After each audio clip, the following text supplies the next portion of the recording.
Okay, we good?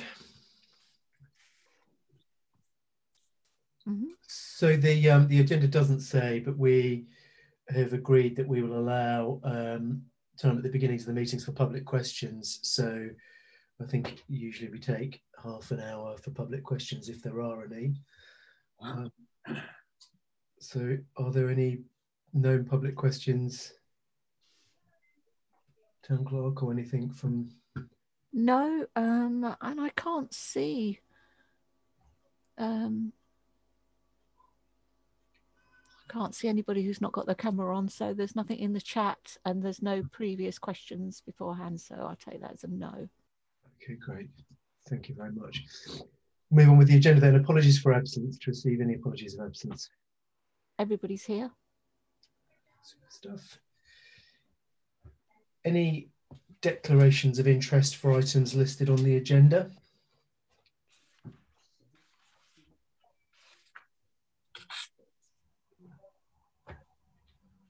I shall take that as a no. Item 3, minutes of the previous meeting and matters arising.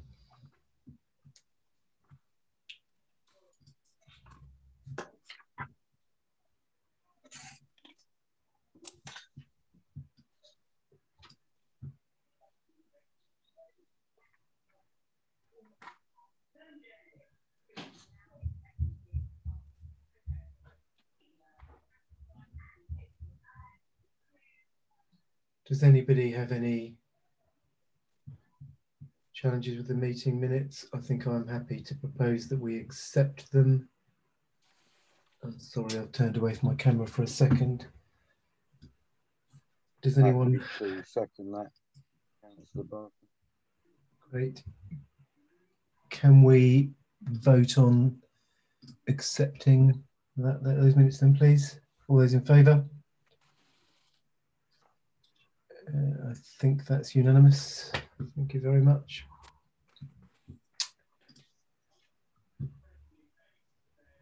Month-end financial reports. I have several questions and thoughts, but I will ask other councillors first if they've got any questions on the month-end reports that we've got. So I'm gonna, if nobody has any particular questions, I will raise mine. In no particular order, Town Clerk, I have a series of questions on the nominal ledger and the purchase ledger, sales ledger. But I'll start with the trial balance, not the trial balance. Bear with me. I'll start with the nominal ledger. I'll start with the purchase ledger report. I believe we went through this in our audit last week, which was probably Wednesday, wasn't it? But we have a number of sort of discrepancies with EDF, whom we stopped using some time ago. I thought it might be helpful to the other councillors if it was sort of made clear why we still got outstanding invoices from EDF. Is it possible to provide an update on those? Yep, we've been arguing a little bit with EDF over the final bill after we changed with Bulb, because it appeared that they were charging us for the same crossover period. So we've been waiting for the final bill, which has just arrived, which you will see if you've got the purchase ledger unpaid invoices. The 1,488 is the final invoice, and that goes back covering 2018. So it's quite a while, and it was, that particular one was for the Guild Hall. I think because we've had estimated bills for some time.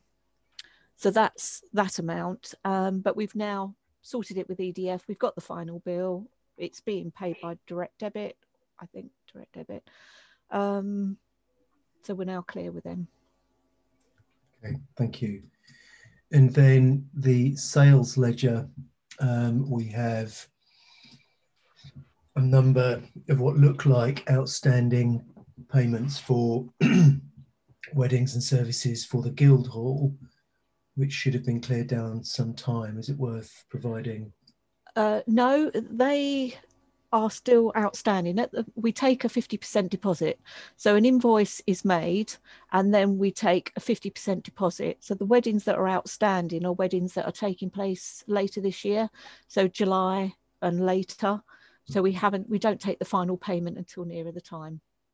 So that's why you'll see £150 or 175. It depends on weddings are between £300 and £400, depending on the day of the week. We finally cleared down before Wednesday then, between Wednesday and now, the Kim Sharrock and so on then, did we? Yep, I think they've all gone. Okay, great. That's good. I think there was a confusion there because a different person paid the second part. Okay. It was just a confusion with the names. Okay, and in the nominal ledger... Oh, one thing that can I mention now, if that's Sure. okay, might be useful. We are having some problems getting money from a couple of the mooring fees, and we're dealing with one which you'll see at the bottom. I don't know if I want to say his name publicly, but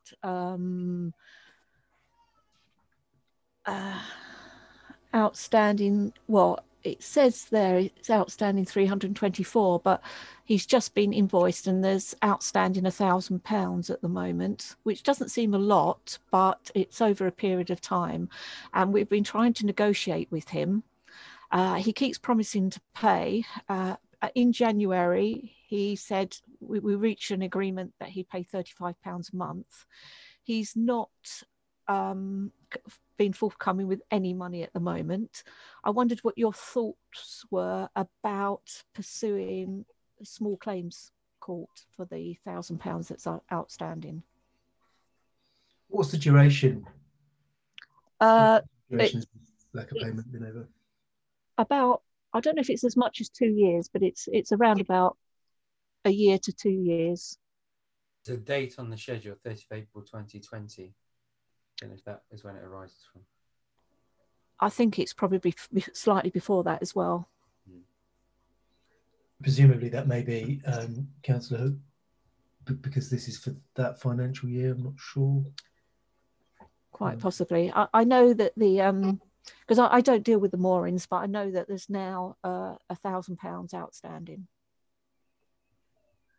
I mean, even at £30 a month, that's going to take 3 years to repay, but he's not even paying those instalments anyway, which is a very generous offer.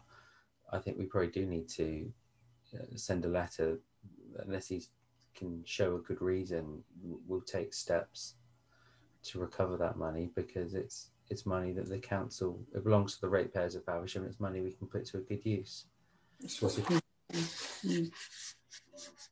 Yeah, I'd agree with that. So do you think a letter giving him 30 days?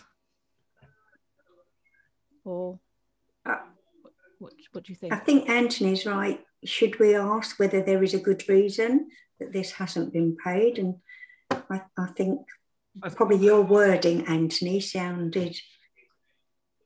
What would say though, Alison, this is a luxury, right? This is a boat. This is boat mooring. It's not like it's for someone who, you know, with all due respect, if I had a boat, I would consider it a luxury. If I do have a boat, I consider it when I pay for it.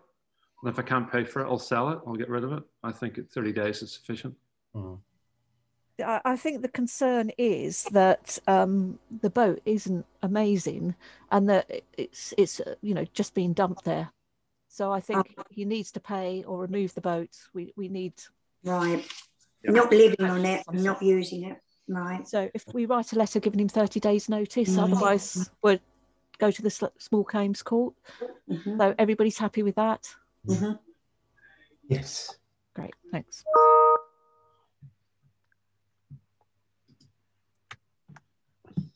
Sorry, Chair, you wanted to go to, which was the next one you wanted to look at?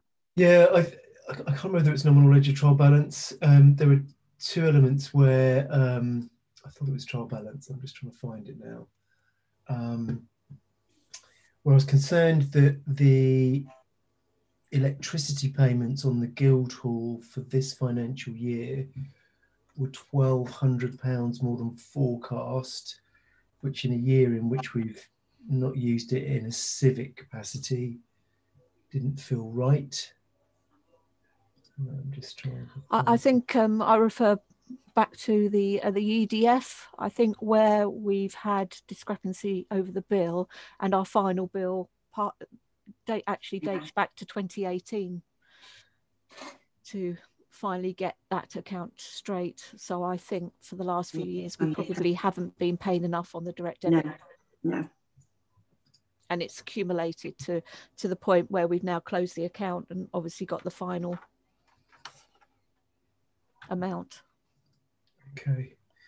So it's the detailed income and expenditure report that I was referring to. Sorry, I found it now. And also, I mean, I note that we had our salaries in line with our budget expectations, and yet seemingly under forecast quite considerably PAYE and pensions. I don't know if there are any lessons to learn there, but I'm guessing PAYE and pensions shouldn't really be a surprise to us. They are fairly standard percentages of salary, aren't they? So that just looked a little odd. Yeah, I think says more about. I think we looked at this a few months ago and recognised that we would be over budget in this area, and I think it was just purely an under budget. There's nothing untoward, but of course we've got to realise now that laws have changed with pensions, and we have to offer all staff pensions now, which I think all of them have taken up. So there was an increase in that, but we have recognised it, and it should hopefully be all correct in the next budget going forward. Yeah. Okay, great. I hope it isn't PAY too. And I think you're right. Talk about it when we went through budgets.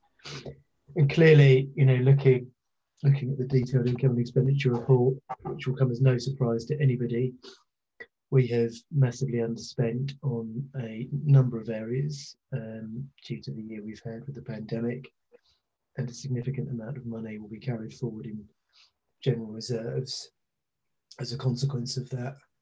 And I think it may be worth at a separate meeting consider what, if anything, will be done to either catch up with plans that we had, because I'm sure that certain areas will obviously be able to catch up, and others will just be contributions to general reserves, which isn't necessarily a bad thing. But it's worth each of the committees considering what it means for them and their spending plans in the next civic year, I think, really. They were my thoughts on the month-end reports. Does anyone have any final things to raise before we move on? If not, I will move us on. Thank you. Work in progress report. I'm assuming everyone has a copy of the work in progress report open. Again, I've got a couple of thoughts, but happy to take questions from anyone else or thoughts from anyone else before I raise mine. Any thoughts on the floor? Is this a new format for the report? Because I really like it, but I just wanted to check if it's not new. It kind of is. I think the town clerk has done a good job in pulling it together, and together we made some changes to it a couple of months ago, and the status on the right hand side is now been updated a little. But yeah, it really is. I think probably the culmination of a few months worth of work to put it together in this format and help us to easily see where we are. So the town clerk's done a great job on that. Yeah, thank you. If there are no thoughts from the floor on any of the work in progress, I mean, I just had a couple of questions to the town clerk, really. There were a couple of items seemingly from our council meeting in early January around education that seemingly weren't assigned, and I don't know whether we've missed the boat on those, and what we intend to do about those actions to pull them back into line.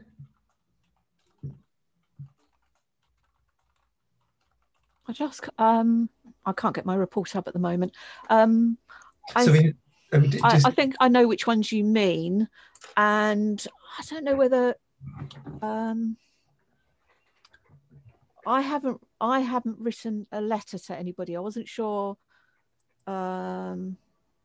It's not coming up for me. So the two actions were, and again, because they weren't assigned, clearly they weren't delivered, which I think is a lesson for us all, really. It's hard to deliver an action if nobody's assigned to do it. But one was to add our signature to an open letter for the National Education Union, and the second was for a letter from the Town Council, which I guess can still be carried out. We may not have missed the boat on that, to KCC, and to suggest that we need to meet the need for school places for children in and around Faversham with places in and around Faversham rather than external schools to the town. From memory, the debate was quite well formed on that. That first item, that's been done. I've just not updated it, but the adding the signature was done. Okay, great. It feels to me, Louise, if you could perhaps also take the action to on the letter to KCC, that would be useful from January. Other than that, I didn't have anything that I particularly wanted to draw attention to. Councillor Irwin, sorry. Thank you, Councillor Barker. Just one of the kind of open actions on hold action was around the town jetty proposal. I know that was sort of discussed quite extensively last year. I just wonder whether it's worth perhaps writing to the Creek Navigation Co. See if we can bring that action back to life. Obviously, it was put on hold for very legitimate reasons, but given where we are, I just wonder whether that could be an action, Louise.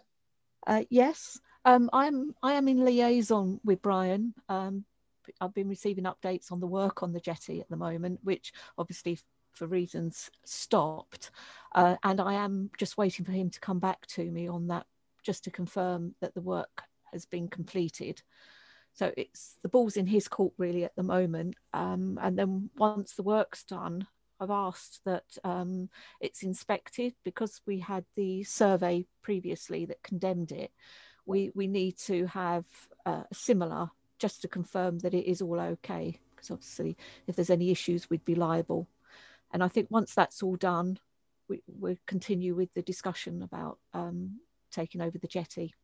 Yeah. But I think it's important for us that the discussion was that he wouldn't take on any of the bad debt. So I think we clearly need to make sure that we've been paid to date before we hand over anything as well. Yeah. I think that's quite important. Yeah, agreed.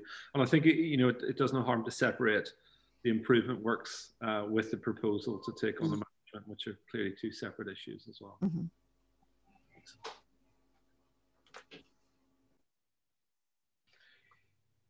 If there's no more on the work in progress report, I'm happy to move this on. I'm not sensing there is, so I'll move this on. Item number 6, the Town Marketing Group, to approve the minutes of the meeting dated on the 14th of April. I don't know whether Councillor Trevor Martin or Councillor Reynolds would want to talk us through those minutes, or... Those up. Councillor Martin? Yeah, I can if you wish. Yeah. There's obviously there's still a question from Swale asking us to update any brown tourism signs, or highway signs. If we spot any that are wrong, can we let them know? We're keeping an eye open on that, but obviously not having travelled much outside of town, I think we've said we'll keep an eye open, but until we actually go somewhere where we can see the signs pointing into town, we won't know about them. There's some bits and pieces on the food trails and what have you. A member of the public contacted us about an interpretation board for Admiralty Close about the Davington Light Railway. And we've asked that Cllr investigates, rather than the interpretation board per se, perhaps one of the silver signs might be more appropriate in that area, directing people to it, because otherwise we'll end up with interpretation boards everywhere. But we will have a look into that. We have gone through the Regeneration Fund report, various things we're working with Swale on that, and also we're working on the with partners on the Faversham, which, if you recall, there was one in October where a lot of businesses offered something for a fiver, and it was heavily promoted on social media and by leaflets. We were asked if we would support another one, and we agreed. I think it's costing from the marketing budget about £750, but other than that was agreed after the meeting, because that we had to have the details sent to us. But other than that, I don't think there's anything more to report. And I propose that we accept them. Yeah, second. Second, thank you. Thank you, Councillor Reynolds. Can we all take a vote on that then? All those for? Agreed. Thank you, that's unanimous. Moving on to item number 7 on the agenda, Faversham and District Community Lottery, to receive the minutes of the Lottery Working Group. Councillor Saunders, is that something you'd like to talk us through? Thank you, Chair. Yeah, hold on a second. Let me I'm here. Make sure I've got them to hand. So, obviously, since the last meeting, we've actually started the lottery. It started on the 2nd of April, and as you can see in the minutes, there are now 44 good causes signed up, and I think this is the figure for the first lottery. There were over 1,100 tickets sold, and over 540 players took part. I think it's fair to say that the numbers are kind of gradually going up, and I know Louise reported to me that there was quite a lot of interest at the first stall, but it's taking a bit of time to translate to sales. So the meeting, really, we were reviewing what had happened so far, and there was also a lot of input from Claire Windridge on future marketing plans, which are there. So I'd commend the minutes to you, and I'd also encourage you all to get your friends, neighbours, relatives to start buying tickets. Thank you. I think actually Town Clerk's right. We were giving out the cards on Saturday, and definitely there were people saying, oh yes, I want, and I thought there was quite a lot of uptake on Saturday, so hopefully that will come through in the next couple of weeks. Yeah, definitely a lot of interest there. Fantastic. Do you have a seconder for those minutes? Councillor Martin, should we vote on that? Agreed. Unanimous. Thank you. The Creek Bridge, to receive an update from the Creek Bridge Working Group and discuss. I wondered, Town Clerk, you mentioned some elements in the invite for this email. If you'd talk us through what responses we've had from KCC and indeed our barrister any updates from him. If you could give us a walkthrough, that'd be great. Okay. I haven't had any updates from the barrister as yet. That's expected in early May. I will be contacting them this week just to confirm. As some of you who've attended the meetings with Helen Whately, I've asked a few times KCC for the figures for the maintenance, which they thought they'd sent me, but they hadn't. And what you see is what I was given last week for the maintenance. I think that's still quite, it's not very detailed. It's based on other bridges. As they've said, maintenance costs for similar swing bridge, first year 20,000, including a full service, and then 10,000 a year thereafter, with every fifth year being a 20,000 full service. You know, there's no more detail other than that. So as we have this further meeting with Helen Whately, which is scheduled for the middle of May, I have asked KCC if we could have another meeting, and that was the date and time that I've been given. I understand Councillor Hook can't make that, but it was quite difficult to get that date out of them. But you know, if you let me know when you are available, I can go back to them and see if we can get another one. But I think it needs to be that week, because the week before we should get the barrister's response. And obviously on the Friday, we've got the meeting with Helen Whately, and it's only half an hour. I think very little will get discussed and agreed. So I think it's important that we meet KCC beforehand. Agreed. Sorry, Chair, if I can come in. Yeah, please. Yeah, I mean, I agree pretty much with Louise's analysis. I think the meeting with KCC is more important because it will need some more time. I mean, those figures do look rather back of the envelope type figures, and there's all sorts of, I don't know if members of the portfolio know what we're talking about. We're talking about the suggestion that's been raised by KCC that in future Faversham Town Council might take on responsibility for the maintenance of a new bridge, which is something we've not committed ourselves to, and obviously we wouldn't commit ourselves to until we know how much that would be and what it would mean. Because what it would mean, for instance, not only how robust are those estimates if something unforeseen happens, like a major mechanical failure, or if someone drives their boat into the bridge, as are we as the maintainers responsible for that? Would we be able to get insurance? All of these questions would need to be bottomed out, and will take a long time to answer in sufficient detail, because there's a risk otherwise we're signing up this council for decades to come, or forevermore, for a big liability.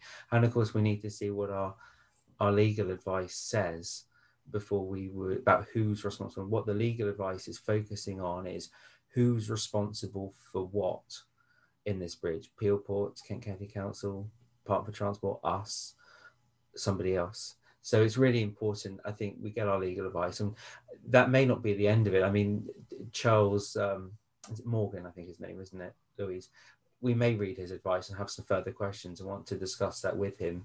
Kris, John and I, and Louise was there. We had a useful conference with him. It must have been in March sometime, as a scoping of what we wanted to advise on. And that was very useful in a very provisional, preliminary way.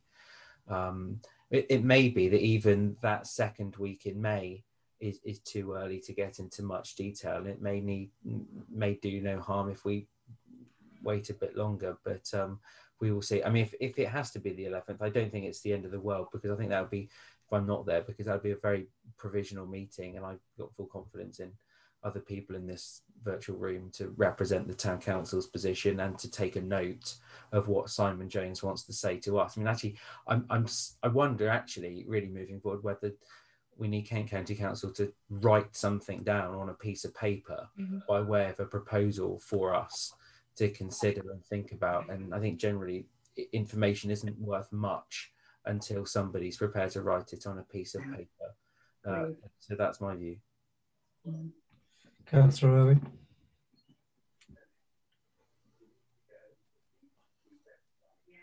Councillor Irwin, you're on mute, I believe. Sorry. I do apologise. Just building on the a couple of things which have been raised. You know, I think not least partly the fact that this next meeting is a 30-minute meeting. I think our MPs probably played a useful part in pulling together the parties in the past, but I just wonder whether it's the appropriate approach moving forward, given that at some point, and hopefully at some point sooner rather than later, we need to have proper discussions and negotiations with those who will remain proper stakeholders in the process, namely KCC, ourselves, and Peel Ports. And I just wonder whether, you know, having periodic 30-minute meetings is really ever going to solve the problem. And maybe that we need to consider having separate meetings with certainly in the first instance with KCC, and maybe that's something we should look to agree at this meeting, rather than continue in the current format with the current participants. Town Clerk, sorry, Councillor Saunders, then Town Clerk, sorry. Thank you, Chair. I'm quite concerned that there's a disconnect at the moment between the Bridge Working Group. I'm not clear what, apart from commissioning legal advice, what activity that group has undertaken. There's a disconnect between that group and the regular meetings that Helen Whately's organised, and which various members of the Town Council and the Town Clerk have attended. I mean, I think, as other people have suggested, we need to be building up a picture of the costs that might be involved in managing the bridge and the costs of the various activities, and be clear on the kind of activities that would need to be undertaken. And it feels like we're making slow progress with that. People have kind of referred to the Town Council's position on taking on management responsibilities. I'm not clear that we have a position at the moment, and I think one of the problems at the moment is people are saying, well, we shouldn't. We might want to set up a new way of managing the development of this process, but at the moment we're presenting at these meetings, which Helen Whately is organising, as that we're kind of potentially prepared to manage the responsibilities around the bridge in the future, and we haven't queried the process. So I think the other partners in this process are kind of working on the basis that we're signed up to the process, you know, which now appears to be a negotiation with various ministerial colleagues of Helen Whately, KCC, and at this stage Peel Ports, to try and wring some money potentially out of them, I think. So I think we're in an unsatisfactory position at the moment, and I think even if our position is we don't have a position at the moment, I think we need to get clear, you know, what our position is, because I felt it was a bit uncomfortable at the last meeting. I mean, the Town Clerk represented our stated views at the moment, which I think is quite appropriate for her to be doing that, but I don't think we'd actually given her that much of a position to present. So I do think, whether it's through the Bridge Working Group or somewhere else, we do need to get a bit clearer on where we're going with this. So I'll move to the Town Clerk in a second, but I'd like to respond to that if I can. So I wholeheartedly disagree, Councillor Saunders. I think it is impossible to take a position without knowing exactly what may or may not be part of the responsibilities. And that isn't clear from Kent County Council, and it isn't clear from Peel Ports, and the commercial positions are really unclear. And we would be absolutely insane to align ourselves positively or negatively to any position without an understanding on any of that. And I think what we are trying to do is to push Kent County Council on the matter of the bridge, understand legally what Peel Port's responsibilities are before we can take a genuine position on this. And I think that's always been clear, but I think it's been very difficult to get Peel Ports to the table, and it's been very difficult to get Kent County Council to the table. And I think until we can do that, we're not in a position to make a decision. Town Clerk. Well, if I just first pick up on the last thing you've just been discussing about our position, I did speak to Helen Whately's assistant prior, and I can't remember, I think prior to the setting up of this meeting in May, and I made it quite clear that we don't have a position. And that we have not agreed at this stage that we would take on the maintenance. So with that respect, you know, they're quite clear that we haven't made that position. But I think we just need to be clear that this half-an-hour meeting is almost just a pre-meeting that KCC will be having with ministers and Peel Ports. And it's mainly just to go through the finer details of what I say we, that's a collective we, KCC, are actually going to be asking Peel Ports for. And that's the purpose of the 30-minute meeting. I just wanted to clarify that. Thank you, Town Clerk. Councillor Saunders, I think you wanted to come back in, and then Councillor Hook, I think you might have also wanted to come back in. Yeah, well, just briefly, not having a position is, you know, is a position, so to speak. My concern would be that we haven't articulated that to the public, I don't think, as our position. I mean, minutes of these meetings are in the public arena. They're published by the Cllr steering group. They've been published by Helen Whately. So I just feel like it may be that people have a position, but I'm not clear that that's actually an agreed position that we've taken as a town council. I mean, I don't oppose the position of not having a position, but I think we need to articulate that. And I think also we need to have some kind of plan about how we're going to get into a position. And I don't personally think doing nothing is the way forward with that. Councillor Hook. I don't think our position's been quite as empty as that. We've not made a commitment, but we've persistently said, and I can remember a meeting before Christmas when we met with Simon Jones, and he raised this again, Paul Carter having raised it about a year before, and we said very clearly, we are open-minded to consider anything, but you guys need to tell us what the price is. And they've only just done that in the last few days, and only in the vaguest possible way. And they need to tell us a lot more. I mean, so I think our position is we'll consider any proposal that's made, but they need to make a proposal, and they haven't done it.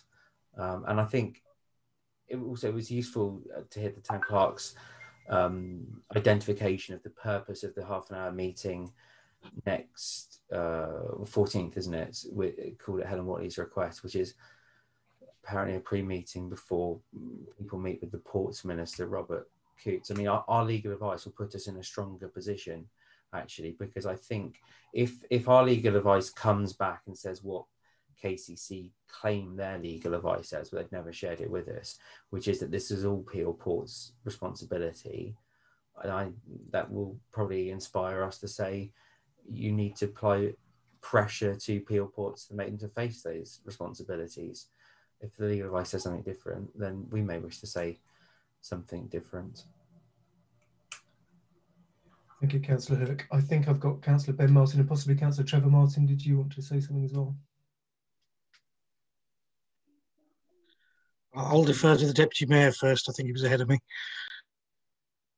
Okay, then. I was going to say almost exactly what Councillor Hook said there, we haven't actually taken a position on this because until somebody, whether it be Peel Ports, KCC, the Maritime Minister, whoever, says to us, it's going to cost your town X pounds per year to take on this responsibility, we can't make that choice.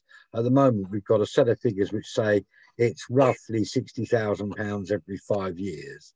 Well, that's on our precept, if you like. That's what, something like £1 a household, or very close to it, if not a bit more. And, you know, are we prepared as councillors to take that on? Well, my view is maybe, but until we know some actual accurate figures, because is that just for the maintenance of the bridge? What about the sluices and all the rest of it? And that's the problem, that we've got this disconnect where Peel Ports have basically it appears to me, have washed their hands of it, said, we're not making any money out of it anymore, so we're not going to do anything to it, and we're just leaving it alone. Whereas we believe from what we have seen so far, and I'm hoping that our legal barrister will confirm it, is that Peel Ports have the obligation to maintain the right to navigation. But until we get all of that, you know, if it's going to cost the town council £1 a year, I'm sure we take it on. If it's going to cost us £10 million a year, there's no way we can take it on. And I think that's the position that we're in at the moment, to be honest. Until someone actually comes up with some hard and fast figures, or at least something that looks a little bit less like back of an envelope calculation, we can't honestly say to anyone what our position is. Absolutely agree. Councillor Ben Martin. Hopefully the video will work.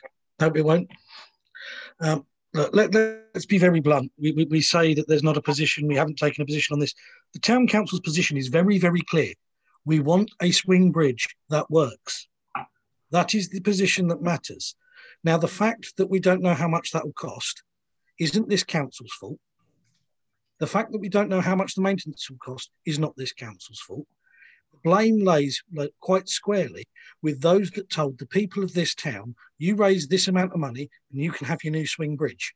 And quite frankly, that calculation was done on the back of a fag packet, just like the one that we've been given this time around by KCC. If some people in power in KCC, the officers concerned and Peel Ports, actually sit down, come up with a document that shows how much it's going to cost, what it's going to cost to maintain, where are they going to get the money from, who's actually responsible for delivering it, then maybe when they're honest about things, we can start moving on and progressing. But somewhere along the line, people have thought they can fob Faversham off with back of the fag packet promises, thinking we'll never get there and we'll never raise the money. Well, actually, the people of Faversham showed that they can do it, that they want it, and that they want it now. And frankly, we've been waiting far too long for any of these people higher up to get on and actually do it. And I think this council has been pressurising, and I know in other places we have been pressurising. We have worked with our colleagues in the borough. We have worked or tried to work with the county to get what we need to actually get this bridge done. And I think rightly so, people are frustrated, people are annoyed. I'm annoyed and frustrated.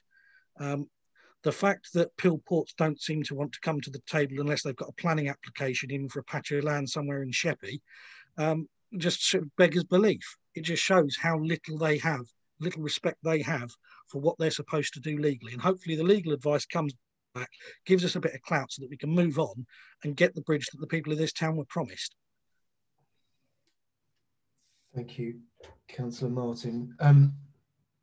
I think I heard somewhere at the beginning of this topic a proposal from Councillor Irwin that we seek a standalone meeting with KCC to explore detail on this outside of that half-hour meeting, which frankly, you know, will not allow enough time or depth to genuinely explore any of the detail to any degree required to genuinely outline responsibilities as they see them. And can I, if the proposal is, Town Clerk? Yes, I just wanted to confirm that meeting has been set up for the Tuesday the 11th at 2 p.m. And how long is that? Sorry. Well, an hour. Okay. Okay. I'll make myself available for that. Councillor Hook. 1 second, sorry. I'm not trying to be difficult, but I just wonder whether that meeting, it's like a chicken and egg scenario. After the legal advice. Well, after legal advice, but even after the minister's meeting, because if the minister has a meeting with Peel Port and that goes very well and they succumb to governmental pressure, that puts us all in a much better position. Yes. So KCC will be breaking out the champagne because Peel Ports will pay for the bridge. So I just wonder, is it worth having that meeting?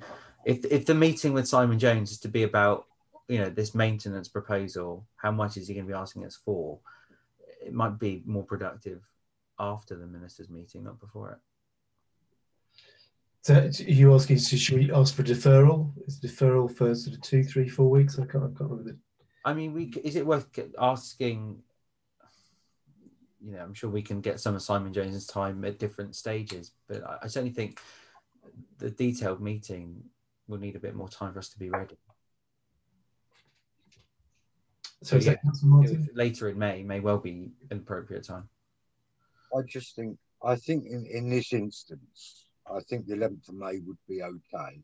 Right. Because I think, to be fair, we will then be in a better position, hopefully having had our legal advice. If we haven't, we haven't. But I know I think there has been legal advice to Swale as well on this, which no doubt we could ask to borrow. I think it's probably worth being very honest with Simon and having a chat and saying, look, what are you going in asking for?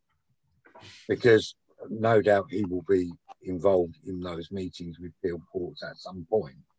And if we can make sure that he understands, the one thing I don't want him doing is going in and saying, well, you could just hand the right of navigation to the town council and that'll be fine.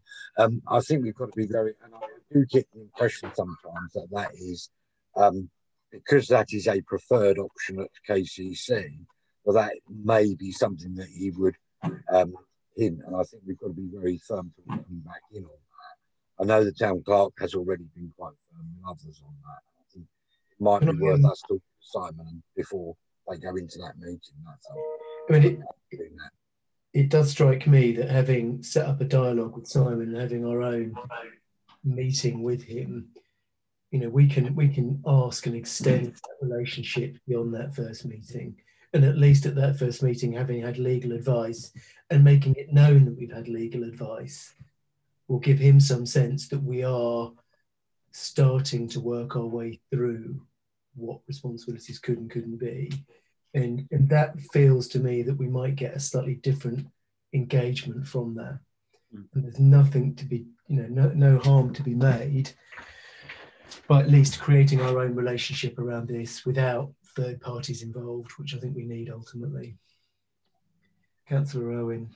Yeah, I agree with that, Councillor Barker. And my point earlier wasn't the fact that others don't add value to the discussion, but at some point we have to have the discussion with KCC around what information we require to enable that decision. And it's highly probable that some of the information will be sensitive in nature. And I think you're absolutely right. I think it's important that we build our own separate relationship with KCC that we'll have to transact with at some point to make it happen, rather than the forum, which currently has the Creek Trust, which, whose input is highly valuable, but ultimately they won't be paying for it. It'll be our local residents. So when it comes to contract, it's going to be 2 parties, not 7. So that's exactly that relationship up to start with. Councillor Saunders.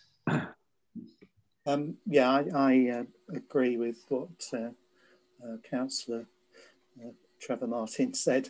That I think we do need to be involved in the meeting on the 11th, because I think the process we've signed up to in these Helen Whately meetings, was that the meeting on the Friday was about was a preparation for the negotiation that the ministers are going to do, and we, you know, the meeting beforehand was articulating our view of what was important, and I think the kind of issues that Trevor raised were things that the town council needs to be clear on. What, you know, what things would it want to see come out of the negotiation with Peel Ports. And so, you know, again, it's back to the fact that I think someone somewhere or in some way a position needs to be developed, you know, for these discussions that are going to start to happen. I think, yeah, I'll leave it there.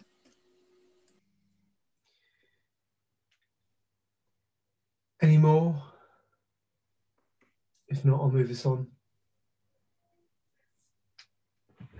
Thank you very much. Item number 9 on the agenda is committee review, return to face-to-face meetings. So, Town Clerk, I think you provided an excellent report, which we discussed both at this meeting and at the Town Council meeting, the beginning of the month. And we were waiting on a legal challenge that happened, I think, last week, that's still ongoing. So could you provide us an update, please? Yeah, the court case was last Wednesday. It looks like they're going to have a response this week. I know Councillor Ben Martin thought it might be later, but there's no outcome at the moment. So I think we have to press forward at the moment, assuming that we're going to return to face-to-face meetings. And I think we need to consider how we mitigate that. I don't think we need to spend too long on it. Hopefully we'll get the answer, but I think we also do need to consider that if we can continue with virtual meetings, how we work with that, because, you know, I think we should have some face-to-face and some virtual rather than just sticking completely with virtual. So I think we need to consider that as well. What would be our priorities for face-to-face and what would be virtual? So I think there's several things to consider. Certainly we've sorted out the monthly town council meetings. I'm quite happy that the first 2 will be at the Gatefield Hall in the Alexander Centre. And then going forward, I've booked the assembly rooms because that allows us enough room for social distancing compared to the Guild Hall. But the Guild Hall would be fine if we had committee meetings where there was only half the council there, and then we can facilitate it at the Guild Hall. So it's whether we want to consider, are we going to continue with the same amount of committees that we've got at the moment? Or are we going to look to reduce that maybe for a few months, assuming we are returning to face-to-face? So I think these are the things that we need to consider. Thank you, Town Clerk. I've got some thoughts on this, not least of which is I'm not sure it's this committee that should be deciding that other committees should or shouldn't exist in their current format. It feels to me that that should probably be up to the respective chairs and participants of each committee about how they wish to meet rather than this one. But that's my own opinion. I'll take any thoughts. Councillor Saunders. It's a comment and a question, really. Is it practical to run a number of committees on the same evening? Because if we were running 2 committees on the same night, we'd start to solve some of the problems of, you know, that's a way almost of reducing committees without actually stopping them running. I don't know if that's been considered at all. If I can respond to that, we already are trying, most of the committees are on a Monday night, and most evenings 2 meetings are held, as in, for example, planning and full council, and then we have planning and I think neighbourhood plan. So Mondays seem to be the most popular nights, and then we have a couple Thursday. Obviously public spaces is during the day, and then we've been having 20's plenty in the evening. I think we could sort it that we had 2 meetings a night, if that worked with councillors, depending on if they were working and having to return from work, how early we could actually start.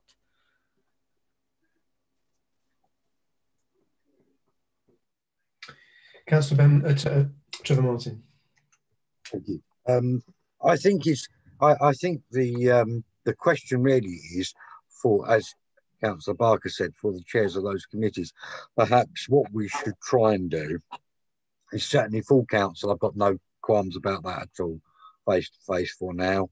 I think for the subcommittees, I think this committee would need to, because of the obligation to deal with the financial reports. But I think the other committees, it may be a question of talking to the chairs, but possibly rescheduling or skipping one out of the diary. Certainly that would be, I know we're at a stage at the moment where we don't know what the situation is going to look like come June. Hopefully, because we are because we are covered by law, we can meet indoors and do things. But it does seem a bit crazy that we've been able to let members of the public into our meetings virtually, and yet if we were in the Guildhall, would we be able to, for example, for committees, because they do have to be open to the public. So, but I would be minded to suggest that we try and fit in as many as we can. It may be that planning could possibly go virtual, because that tends to rely on a lot of paperwork anyway.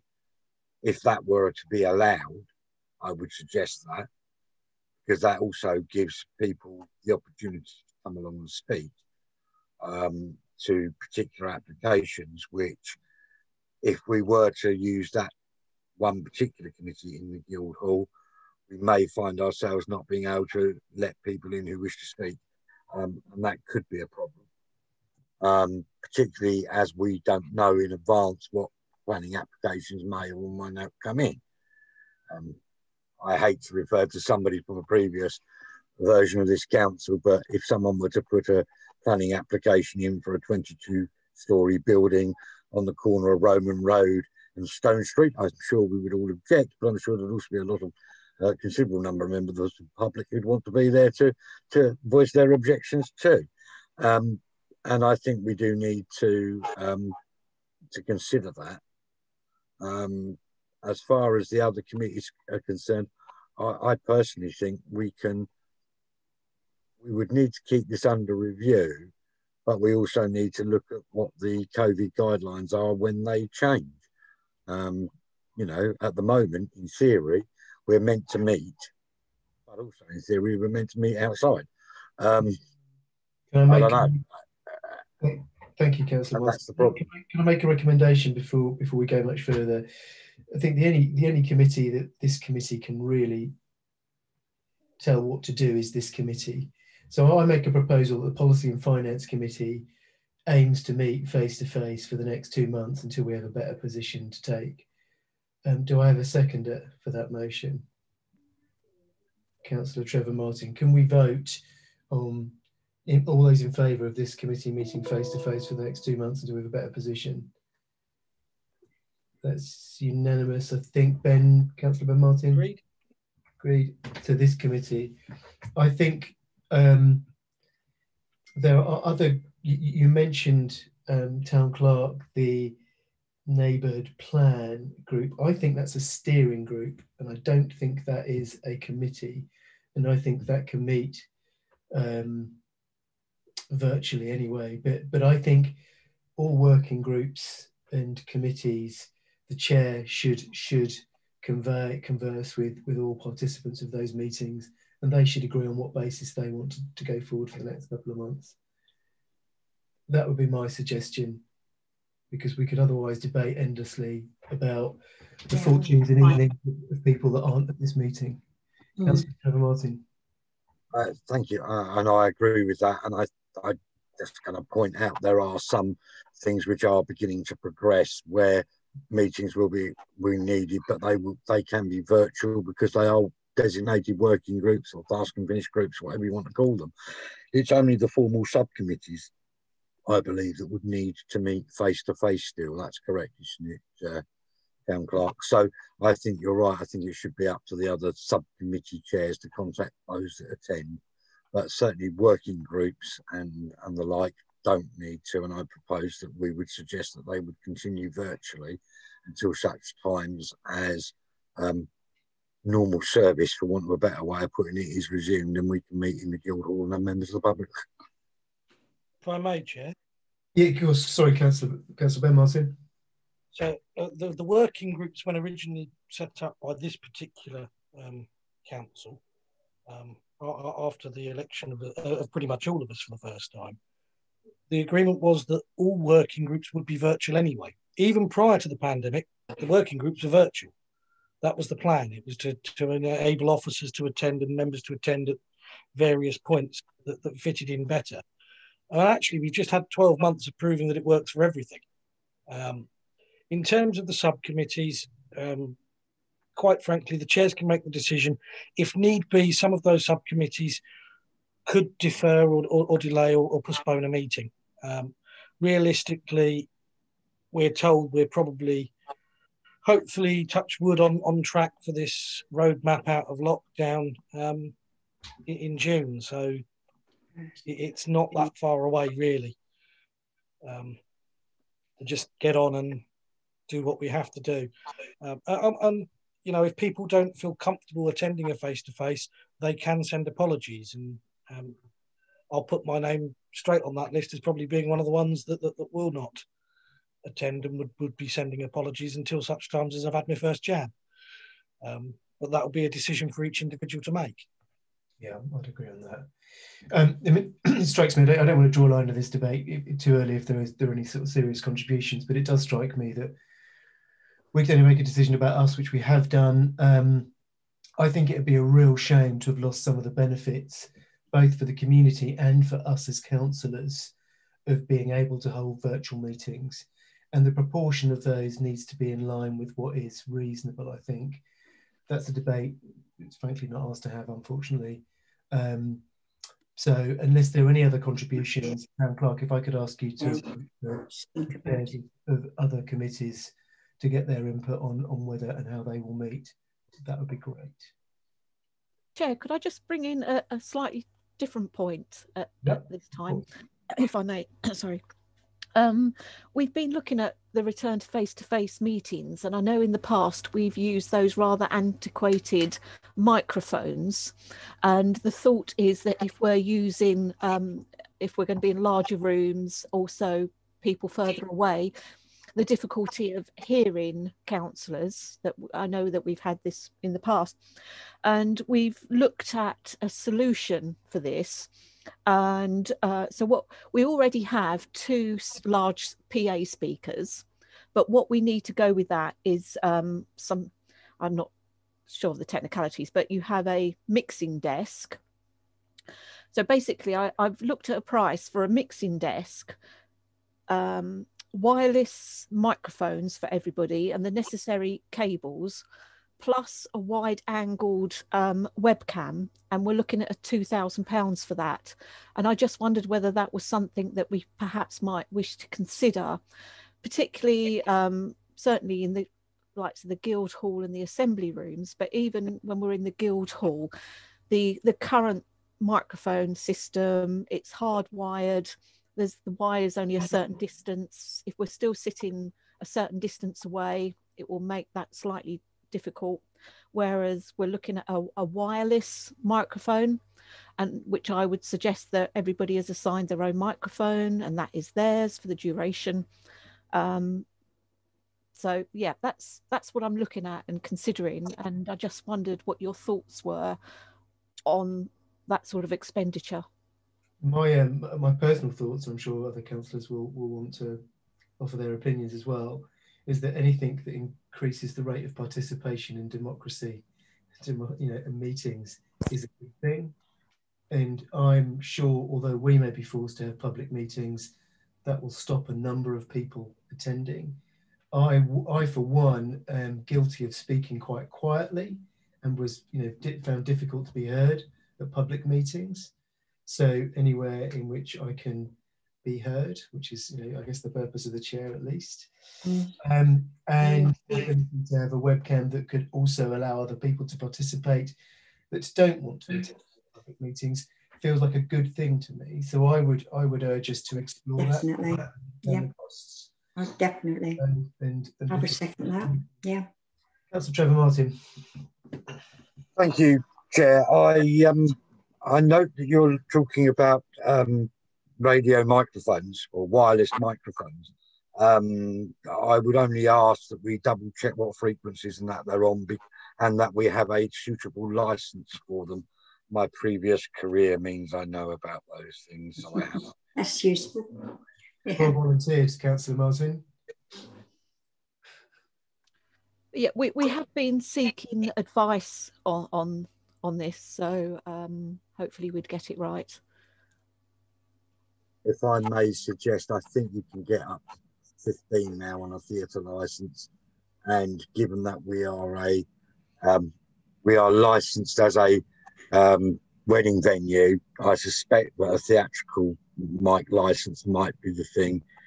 What I would be very conscious of is that the Arden Theatre is not that far away, so it may require someone to ensure that microphones are either on throughout or are turned off judiciously.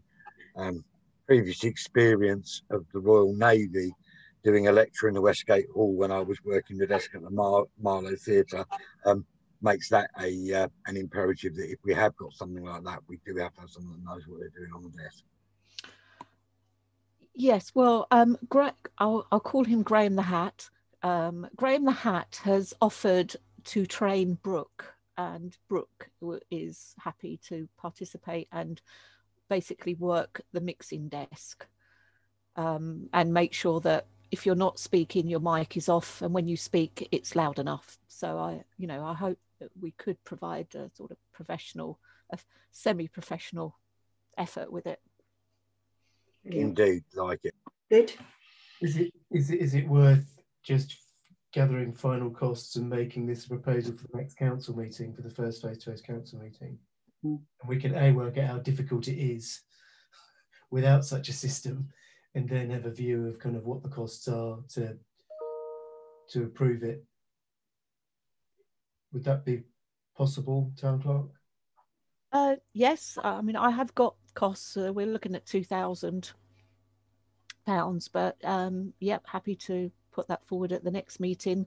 I'm just slightly concerned with the Gatefield Hall, but we do already have 4 mics with our current PA system that we could, they don't switch off, but we could attempt to use those. Councillor Martin. Actually, Councillor Barker, I would put in a counter proposal that we actually agree to the expenditure now, because I think it would be, if we're going into the Gatefield Hall for that first meeting, knowing what the acoustics are like in there, I think a 4 mic setup in there would not pick up properly, even if they were very expensive, high gain, unidirectional mics.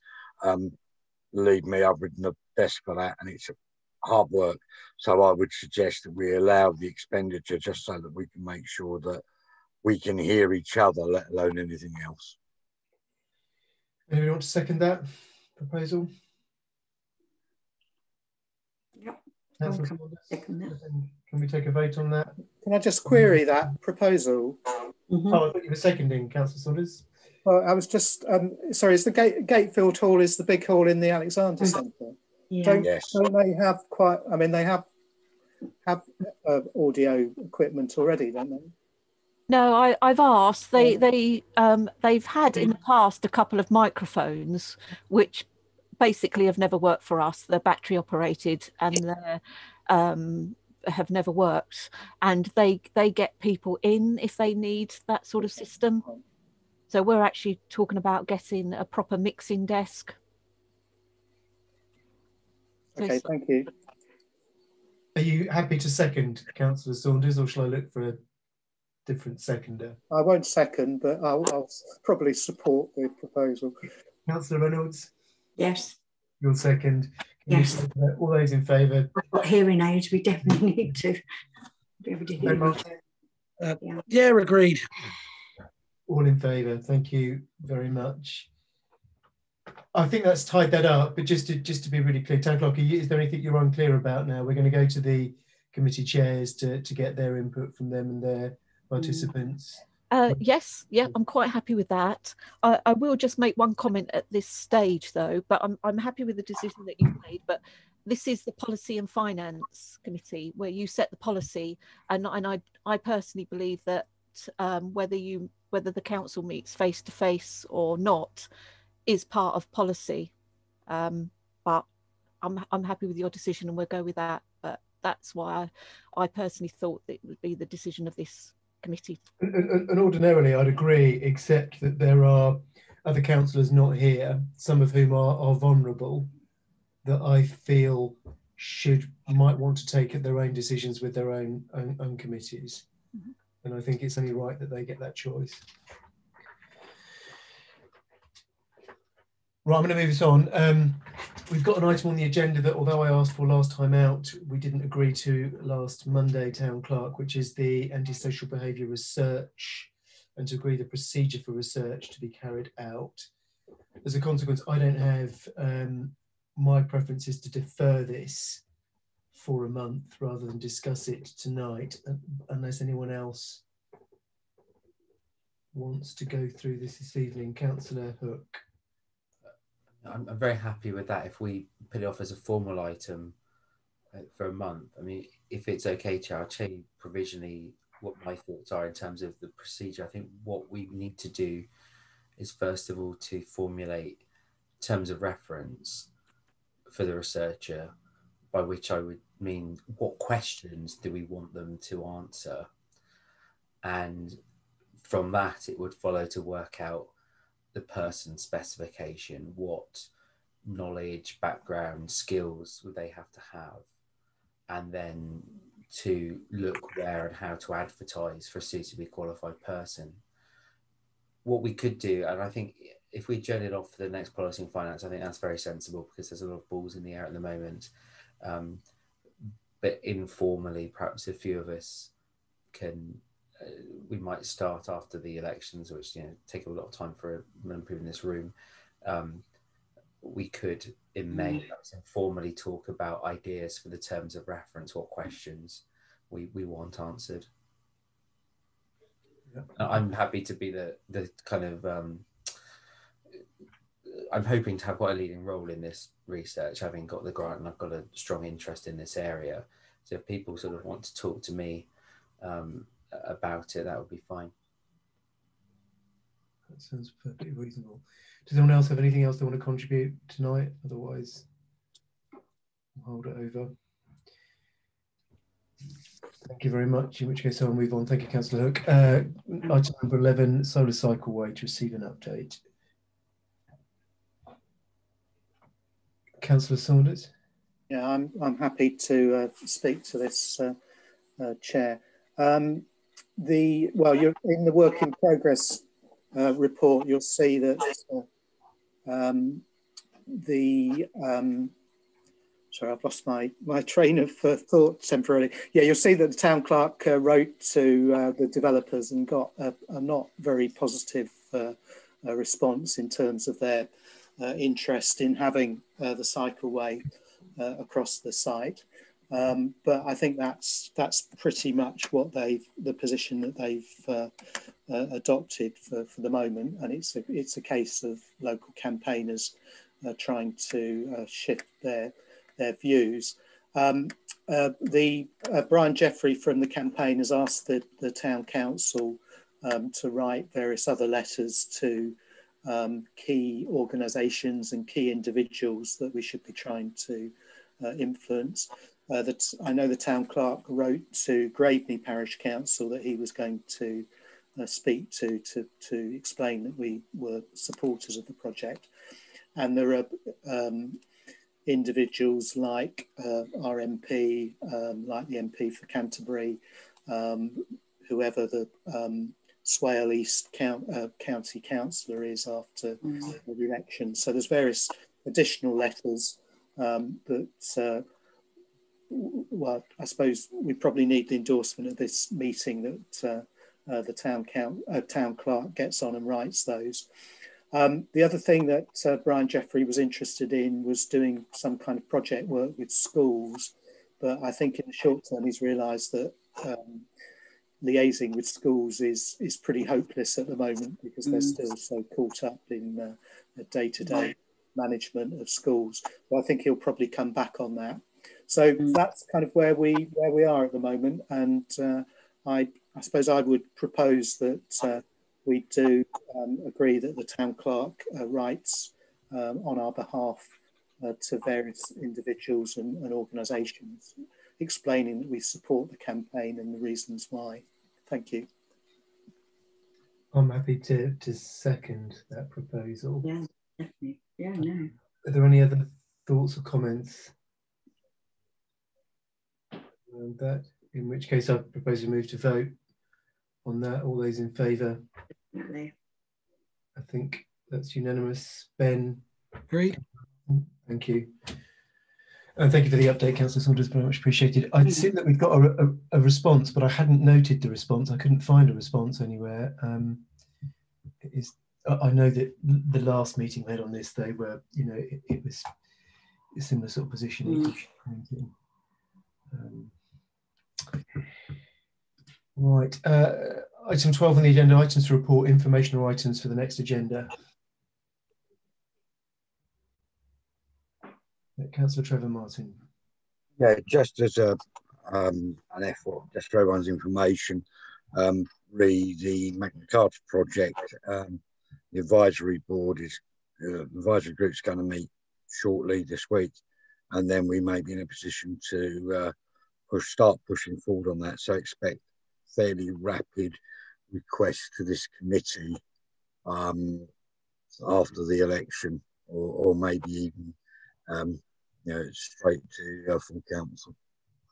I just thought I'd give everyone the heads up on that. So that project is getting on, but it's just a question now of finalising exactly what we want things to say, really, and how we want to tell the story, for want of a better way of putting it. Thank you. Councillor Martin. Exciting. Other items for report or agenda items for the next meeting?